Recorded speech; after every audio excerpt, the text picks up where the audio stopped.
Anthony Storr, the psychiatrist. He says, originality implies being bold enough to go beyond accepted norms. Yeah, you have to know the regular material really well to be confident enough that whatever you say new is better than the old material. Most people aren't confident enough of knowing the current material well enough that they would never challenge it.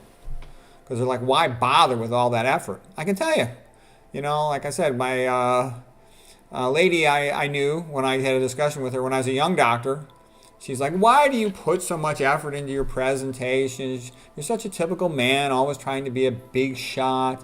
Medicine's no big deal. It's just like selling hot dogs. If you want to make more money, you just have to sell more hot dogs.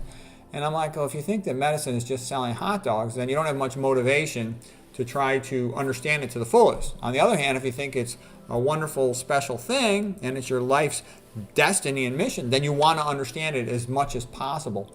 So that intellectual philosophy and sense of purpose determines where you put your time, where you put your effort. What you believe in is what guides your efforts. So you have to believe it's important and worthwhile to push yourself to learn more about something than anyone else that's ever lived has done. That takes a lot of effort.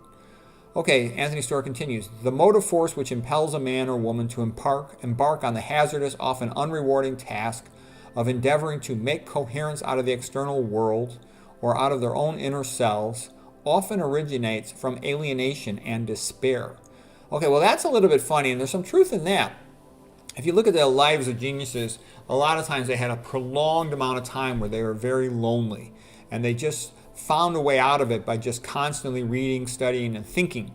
And that time alone for prolonged, detailed study often propelled them to being able to understand things at a deeper level than other people could.